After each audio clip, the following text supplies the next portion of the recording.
All right, we're good. People say double shield poke counters brawl, but I always see I try to play long sightlines. Okay, so like here's the thing. Double shield / poke counters brawl, but it only counters brawl if you look at it, if you don't do this. So this, let's say yellow is poke, and brawl. Brawl will beat poke in all but the longest sightlines if you give it this. Okay?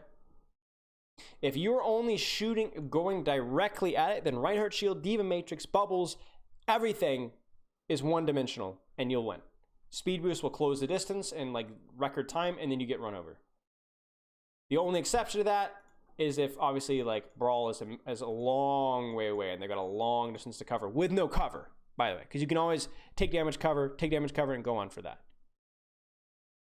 But the thing you have to understand that what poke provides with the distance and range is it provides the ability to expand your playground to longer sightlines. Because if you think about Mei and Reaper and Ryan and Lucio, there's ways of using flanks and angles and map control. But for the most part, those are very unidirectional, short-range heroes.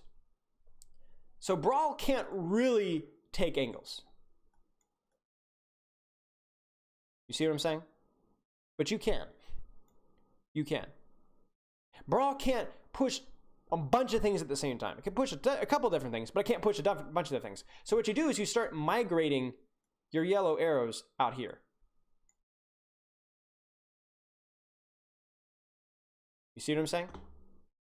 And what happens is now all of a sudden, yes, you have less spam damage directly at the shield, but you have to remember that you weren't going to be breaking those shields anyway. You know what I'm saying? At least you were very unlikely to. So you start migrating your arrows out here, and then you start forcing Brawl to look in multiple different directions at ranges that they're not good at. You see what I'm saying? You almost play bait with what's down the middle while the rest of your team shoots around Reinhardt Shield and spams around Matrix and kills them. And the other thing as well is it's not just because you get to shoot behind Reinhardt Shield, that's why angles are good. It's because you force the Brawl to only be able to commit on one thing at a time. In other words, the Brawl can and will reach your Orisa or your Sigma or your Ana or Zen in the backline. But they can only commit on that one target while the rest of your team is completely uncontested. Whereas if you're all in one spot, the Reinhardt can swing on Zen and Orisa and Sigma. He can shield all of them at the same time. His teammates are not getting shot in the back. Goat's Brawl, yes. Goat's was upgraded Brawl. It was Brawl that had immense survivability, so that you could spam it from off angles, but it would survive a lot longer than it should. And the other thing was the ult eco, where it had so much power with its ult eco that it just didn't matter.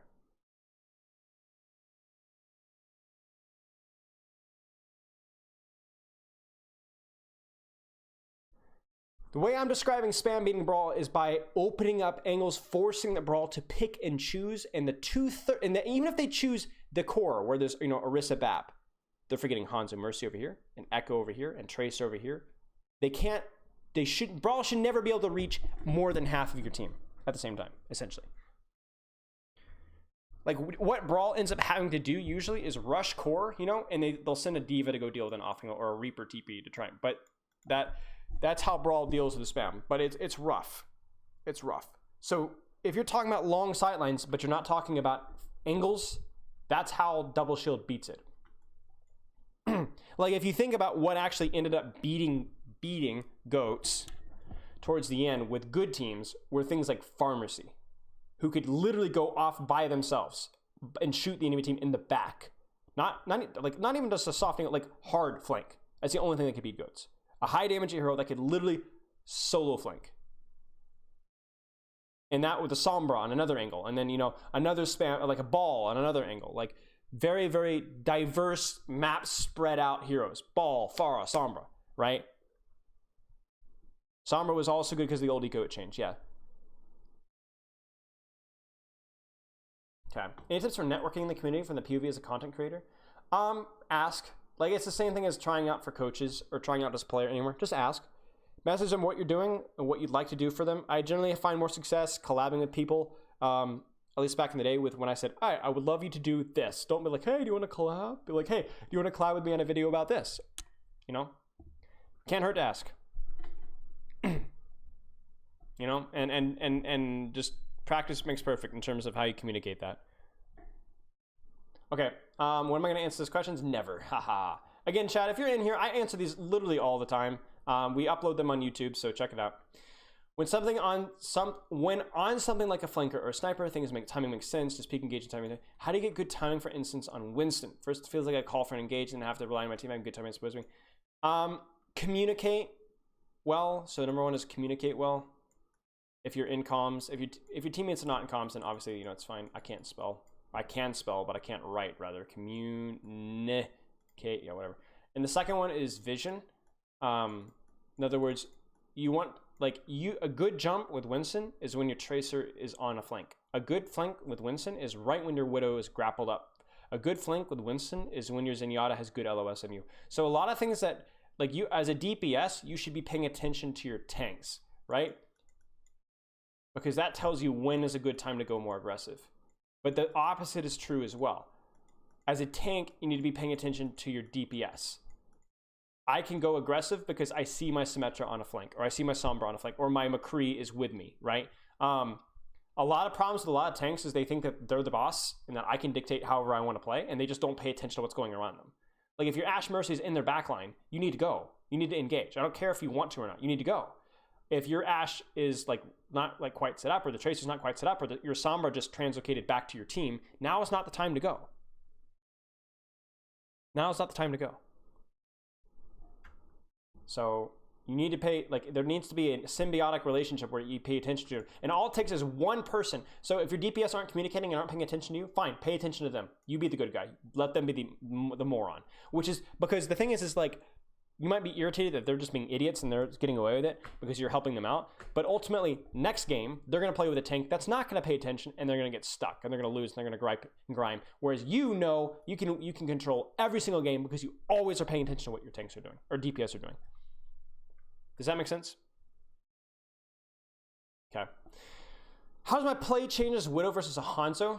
Sonic Bow, don't re-peek. You have to treat Hanzo as you're less concerned about where he is until he knows where you are, if that makes sense. Once he knows where you are, and or with Sonic Bow and start spamming, you have to be very careful, because he can pre-fire. That in range.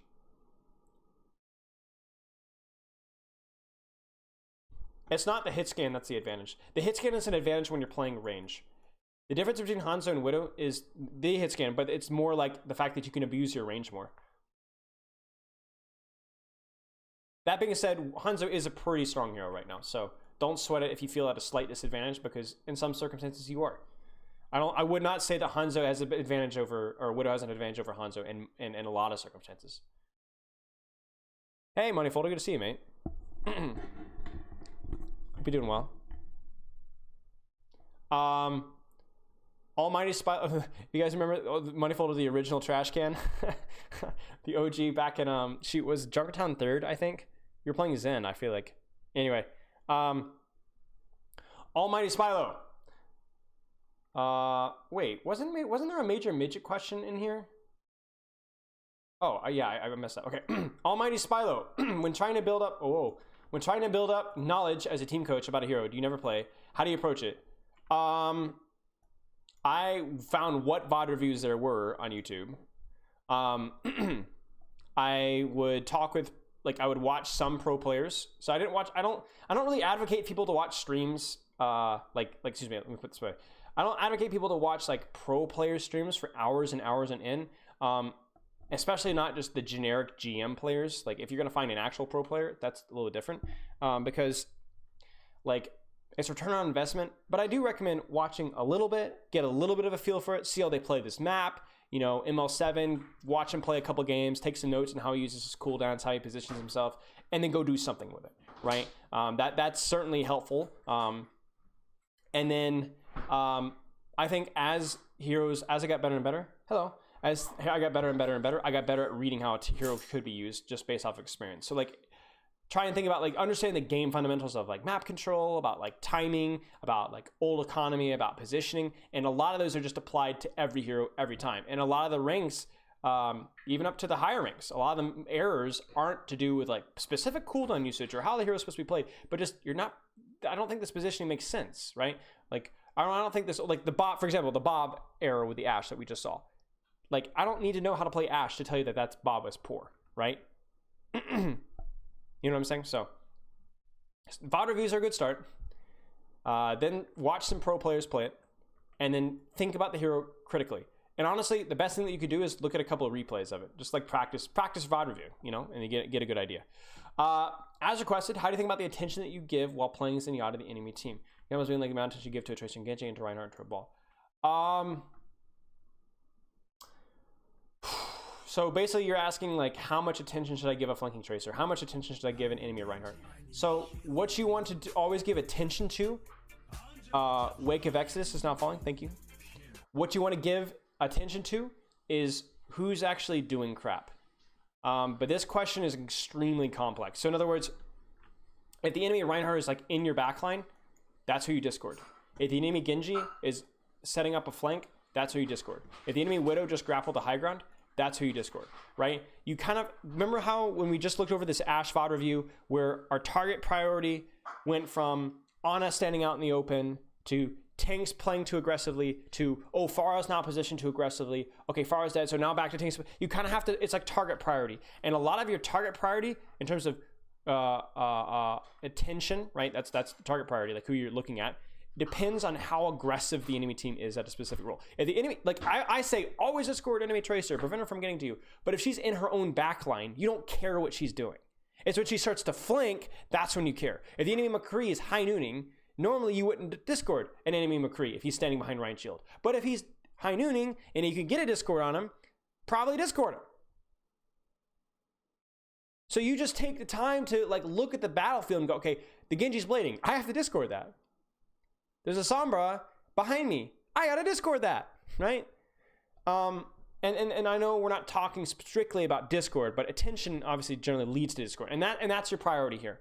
And the reason, if you watched a lot of my pro Briggs and Ball Echo comp VOD reviews, I would prioritize Zenyatta's giving attention to not Sigma Shield and enemy Zenyatta. Because the entire compositional matchup was about, can your ball tracer beat their ball tracer? And if so, then you win. So the attention was, you needed to prioritize these guys because these are the ones playing aggressively, the ball tracer on the enemy team. And if you won that, then that let you go aggressive on the enemy backline. But like, let's say the enemy Zenyatta is going for a right-click flank, and I say, never discord Zenyatta. Well, you know, bullcrap. The Zenyatta's going in. He's on a flank. He's super aggressive. If I don't deal with him, he's going to kill my team. Or he's doing something really stupid. Then that becomes a priority. So when it comes to attention, like what you look at with your Zenyatta in terms of discord damage, like positioning, look at who in the enemy team is playing the most aggressive. Whether it's a flank or even just right forward. And that's what you need to be pressuring. Posture check and hydration. You are now my personal trainer. Congratulations. But that's why Zenyatta has, like, if you guys saw my tier list, that's why Zenyatta is a relatively difficult hero to master. It's one of the most, really one of the most difficult heroes to master, because it's not just the mechanics, but knowing what your priority is, like who is playing most aggressive, is a split-second decision that takes practice to decide.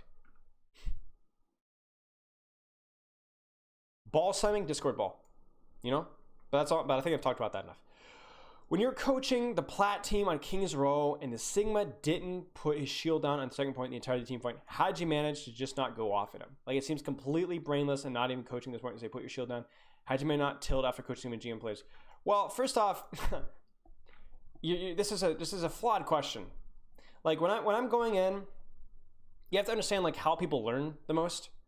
Like, for example, chat, imagine when I roasted you guys.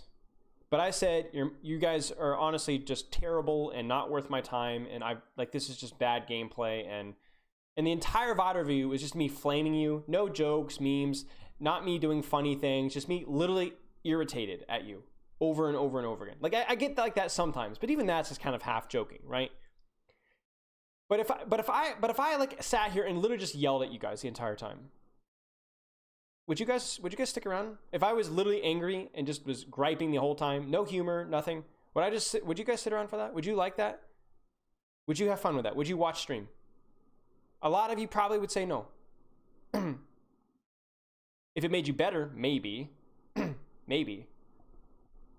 But can you imagine if I went at that Sigma and just said, what are you doing? You're suck. Like, what is going on? How do you do that?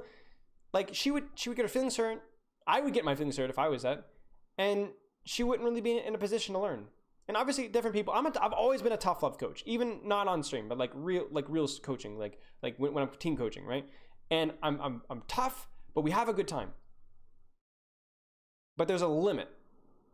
You need to when you coach, you need to find out what's actually going to help the player learn and remember, and what's going to actually matter.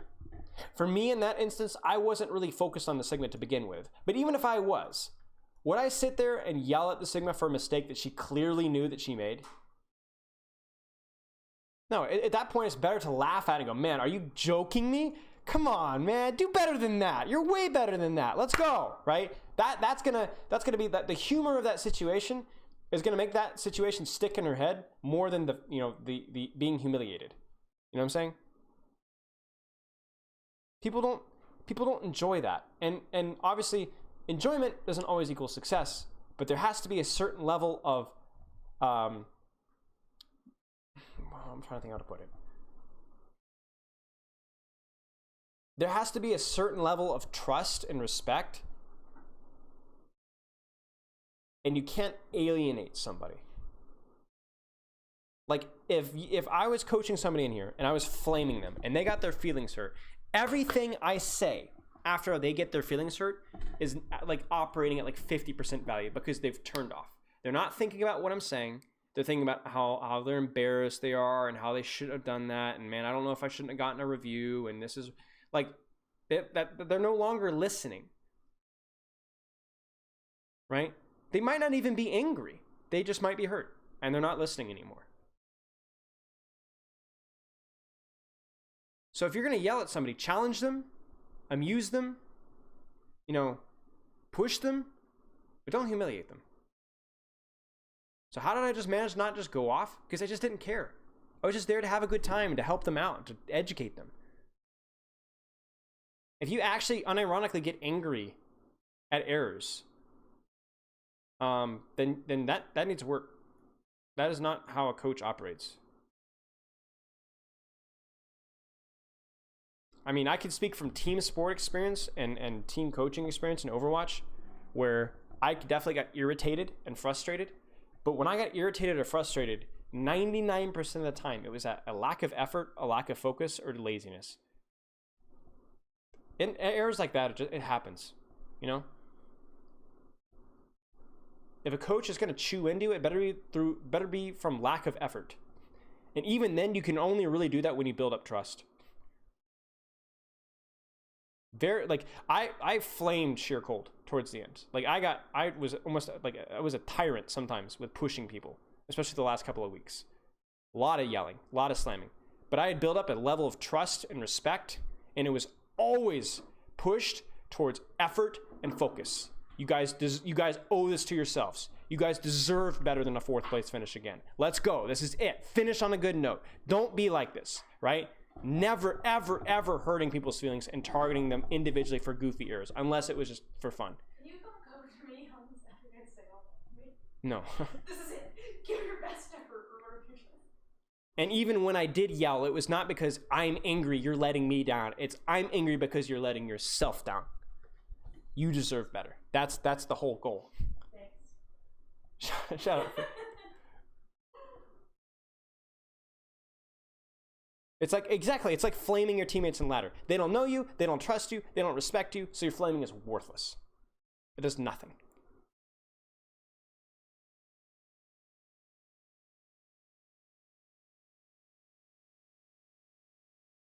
So, anyway.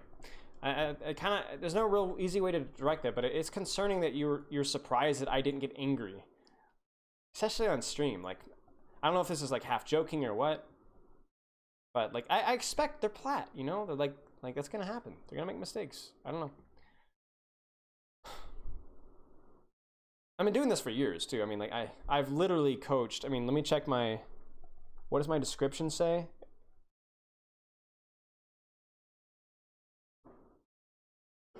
About me, we're 4,000 hours in live VOD review. I'm probably approaching 6,000 hours in live VOD review. So I have a lot of experience. So how do you go about learning a new comp from footage of other teams from scratch? Just know the heroes. Like, so first off is like everyone talks about the brawl, dive, you know, I'm not gonna even brawl, dive, and spam, right? Try and find the hybrid there, find out how map control goes into that. The big thing is like, look at what the heroes are good at. Look at what the look what the compositional signature is. Is it more like brawl? Is it more like dive? Is it more like spam? And then apply macro win conditions that you know from other compositions to that composition. And then look at how the heroes adjust it. For example, when I see, you know, ball, tracer, I instantly, as soon as I saw Zen and Echo, right? And like Ash, right? And Sigma, right? I instantly was like, oh, Orisa Sigma. I know that comp. It was all about angles and like setting up your angles. So then I go, okay, then how do the angles apply to this comp? Well, can Sigma really go on a hard angle? I mean, he can go on a soft angle, but he's going to get dove because this is a dive hybrid, right? And, you know, I also know about dive that dive also has to play for angles and flanks because otherwise they don't get to the backline. So I realized, okay, so these heroes want to dive, but you have to play for angles because they want to, because they can't just go in and kill Zen because he's going to get break pocket. So I realized that the entire meta was about Ball and Sigma on lanes, or Ball and Tracer, excuse me, on lanes trying to fight for access versus each other to see who would win. And whoever won was usually the composition that was also able to dive afterwards. And this was spam. This is where the spam happened. So this is when you'd cheat and you'd get your Zen to help you out, right? He'd peek in there and he'd throw some spam. Or you'd get your Echo in here and she'd cheat and she'd help get you out, right? So it's about taking macro, like knowing the game about flanks and angles and knowing the compositions and matching them up. But this takes a lot of time. I find that when watching either Natter or 4K streams in either conditions, I try to zone out because there's just so much happening. I'm sure what to be looking at. Okay, stop. So I have a lot of respect for Natter, but it is not great content to understand a meta, especially when he's coaching scrims. Like, spectating scrims is absolutely confusing. That's why when I spectate scrims, all I do is I go into there with goals to work on, and I don't always necessarily know what's going on. Like, it's even at the pro level, it's confusing to track what's going on all the time during a scrim in real time. You need to be going into replays, taking your time, go over 1 or 2 maps, and just take your time and go over it. And you don't get that from watching Contenders Overwatch League. Did you guys remember when I was watching the Overwatch League show match? How many times I had to go back and watch fights over again or go in like slow motion? In real time, it's too hard. You're like literally trying to play the game for 12 different players at real time. Goofball. Tracer player, I'm having issues right now with playing in an area where my Zen could pocket me. How should you stage differently when you have a Zenyatta? I feel like I'm always around a corner or something, so I lose harmony too quickly. Like, talk with your Zen, like find out where he or she's going to position, play around that as best as you can. But ultimately, if there's literally nothing you could do, I constantly lose harmony, it's okay. It's not the end of the world. It happens. But ultimately, like, you want to, like, if you're losing harmony orb, it's probably because you're extending too far to an extent. Because remember, the only like, you want to, as long as your Zenyatta stays alive, you're okay. You're putting value, you're putting okay. And if you're like, if this is like a wall and you're like over here, like pressuring the enemy team, your Zenyatta's like, can I do something, please, Tracer? So like, I would look at the replay, look at where you're losing harmony orb, and ask yourself, do I need to be pressuring there? And if you do end up losing harmony orb and you should be pressuring there, then, you know, GG's, go next. Don't worry about it. But again, take a second to actually make sure, is it necessary for you to be there? Because if you're constantly losing harmony orb, then either it's unlucky, not a big deal, or you shouldn't be pressuring there. Go!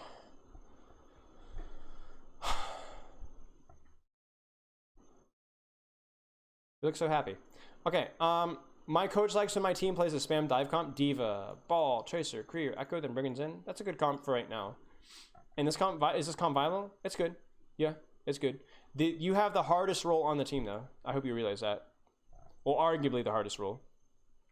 Sens. If you want my sens, it's 1.75 sensitivity, 1600 DPI.